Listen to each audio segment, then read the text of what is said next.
투미TV 시청자 여러분 반갑습니다. 당신의 부동산 주치 김재경 소장입니다.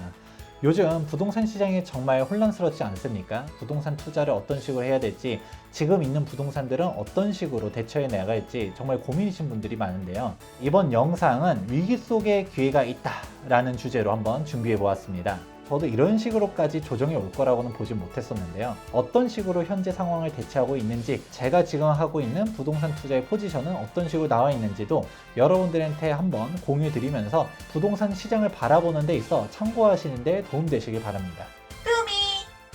최근 한국은행 기준금리가 3%를 돌파하면서 현재 예금금리조차도 4%가 넘어가고 있다라는 뉴스 기사들이 뜨고 있는데요. 부동산도 그렇고 주식시장도 그렇고 정말 암울한 상황이라고 할 수 있습니다. 지역에 따라서 적게는 1억에서 많게는 3억 넘게도 조정이 되었는데요.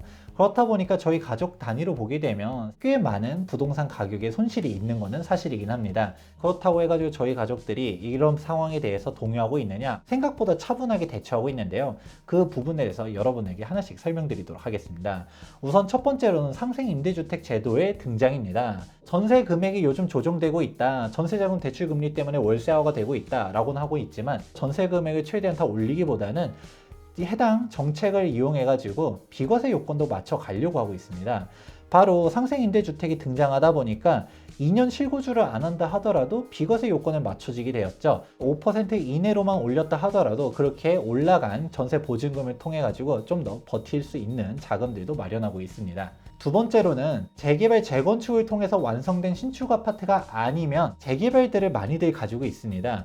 그런데 이런 재개발의 가장 큰 장점은 지금 현재 조정이 됐다 하더라도 지금 현재 가치를 보고 투자하는 게 아니라 완공시 미래 가치가 명확하기 때문에 현재의 조정장에 대해서 일희일비하지 않고 있습니다. 이런 확신을 갖게 된 이유는 신축 아파트에 대한 희소성은 점점 더 높아진다는 것 때문인데요. 기사를 보시게 되면 지금 현재 부동산 PF 대출 같은 경우는 정말 심각한 상황입니다. PF 대출은 10%대가 넘어가고 있다라는 부분들을 어렵지 않게 알 수 있는데, 그런데 여기서 본 PF로 갔다가 넘어가지 못하는 사람들 같은 경우는 정말 피눈물을 흘리고 있다. 어거지로 브릿지 대출을 연장한다든가 이조차도 깨지면서 정말 파산의 위기에 있는 사람들도 있다라고 합니다. 법정 최고 이자율이 20%인데 법정 상한을 넘길 수는 없지만 선취 이자를 뗀다든가 아니면 각종 수수료들을 물려서 실질적인 이자 금리가 30% 가까이 되는 사업장들도 있다라고 합니다. 해당 시행사들 같은 경우는 몇 년 있다가 다 망할 수도 있다라는 부분이죠.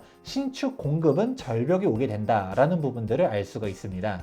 안 그래도 현재 공급량이 점점 줄고 있습니다. 서울시 기준으로 보게 되면 2022년도가 3만, 2023년도가 2만 7천, 2024년도는 1만 4천 세대 공급이라고 되어 있는데, 둔촌주공 사태를 보시면 아시겠지만 사실상 입주 시점이 계속적으로 밀려지는 사업장들도 있다 보니까 해당 공급조차도 못 지켜질 가능성이 높다라는 부분을 일단 알 수 있고요. 시행사들이 무너지기 시작하면 사실상 공급 절벽이 온다라는 부분을 알 수 있습니다. 최근 816 부동산 대책에서 발표했었던 270만 호 공급 공약까지 나왔었지만 정부가 현실적인 대책을 내놓지 않는 이상 불가능에 가깝다라고 볼 수 있습니다. 주택 공급이 부족한 게 아니라 주택 양보다도 양질의 주택들, 내가 원하는 아파트들의 공급이 얼마나 충분한지를 보셔야 됩니다. 신축 아파트냐 구축 아파트냐 격차가 가면 갈수록 벌어질 수 있다는 부분도 예상해 보실 수가 있습니다.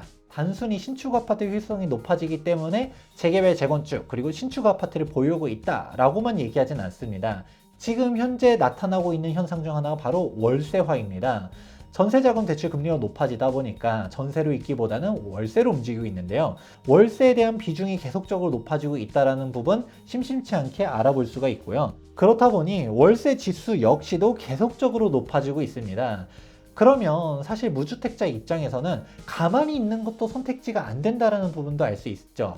부동산이라는 거는 주식이라든지 비트코인과 다르게 위식주 중 하나입니다. 즉 필수제라는 것이죠. 길거리에 나앉지 않은 이상은 매수를 하지 않는다 했었을 때 전세 혹은 월세가 강제되고 있는데요.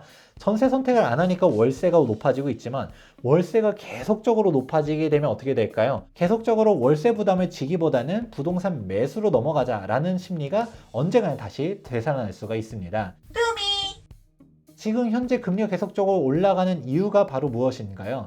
인플레이션 때문입니다. 인플레이션율이 5%에서 6%를 왔다 갔다 하고 있는 상황이다 보니까 금리가 계속적으로 올라가고 있는 부분들이죠. 금리가 올라가게 되면 현금을 보유한 사람들이 이득이다 라고도 볼 수 있지만, 인플레이션이 이렇게 높게 되면 현금을 보유하는 게 오히려 더 리스크라고도 볼 수 있거든요. 인플레이션은 어떤 식으로 해치할 수 있는지도 고민해 볼 필요성이 있고요. 미국 같은 경우는 더 심각합니다. 지금 미국에 대한 인플레이션은 9%에서 8% 이렇게 움직이다 보니까 지금 미국이 금리를 더 올릴 거다라는 시각이 팽배한 상황인 것이죠. 이렇게 대외경제 변수가 복잡한 상황 속에서 각자 어떤 선택들을 해야 되는지 고민이 많은 시점입니다. 저는 여러분들에게 해드리고 싶은 이야기는 바로 위기 속의 기회가 있다라는 내용입니다. 신규 공급들이 어려워지게 되게 되면 신축 아파트들의 희소성은 높아질 수밖에 없는 건 자명한 사실이고요. 그렇다 보니 신축 아파트를 받을 수 있는 재개발과 재건축들을 주목해 봐야 되는 것이죠. 재개발, 재건축 같은 경우도 상급지라 했었을 때도 가격이 조정된 물건들이 존재합니다. 현재 상담 오시는 분들 보게 되면 최선의 선택지로 어떤 지역들에 가면 좋을지에 대해서 물어보시는 분들이 많은데요. 꼭 현금을 보유하고 있는 사람들을 물어보는 게 아니라 부동산을 보유하고 있는 사람들조차도 지금 현재 가지고 있는 부동산 중에서 하급지를 좀 더 정리하고 상급지로 갈아탈까에 대한 문의도 정말 많습니다. 이거는 저 역시도 똑같이 고민하고 있는 측면이기도 해요.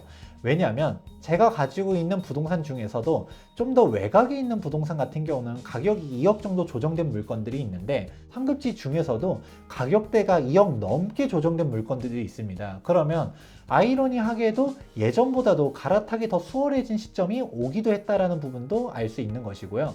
여기서도 똑같은 금액이 조정됐다 하더라도 실질적으로 넘어가는 비용 자체는 더 감소하게 됩니다. 왜냐하면 바로 세금 때문이죠. 양도차익이 3억이라고 하면 양도세가 1억, 그리고 양도차익이 5억이라고 하면 약 2억 정도를 세금으로 납부해야 되는데, 양도차익이 줄어들게 되면 양도세도 덜 내게 되는 것이고, 이동하게 될 부동산에서도 취득세도 좀 감소하게 되기 때문에 실질적으로 나의 최종 목표가 상급지로 이동이라고 하게 됐을 때 오히려 지금 이렇게 흔들리는 시장 속에서 위기 속의 기회를 잡을 수도 있다는 점도 포인트라고 할 수 있는 것이죠. 즉, 지금 시점이 상급지로 갈아타기가 더 수월해진 시기라고 볼 수 있는 것입니다.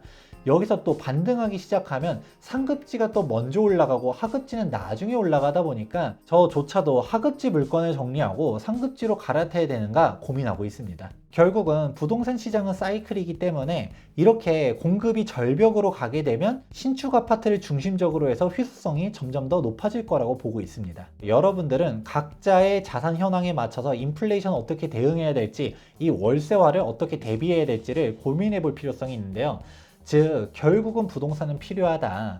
여기서도 어떤 부동산을 얻느냐가 정말 중요하다고 할 수 있는데, 상급지에 대한 가격대들이 조정돼서 나오는 매물들이 있기 때문에 위기 속에 기회가 있다. 현 시점이 오히려 상급지로 넘어갈 수 있는 기회가 될 수도 있습니다. 지금 현재 부동산 조정장을 어떤 식으로 바라보고 있고, 그리고 어떤 식으로 대처하고 있는지를 여러분들에게 전달해 드렸는데요. 본 영상이 여러분들의 선택을 하심에 있어서 도움이 되셨길 바랍니다. 지금까지 부동산 주치 김재경 소장이었습니다. 감사합니다.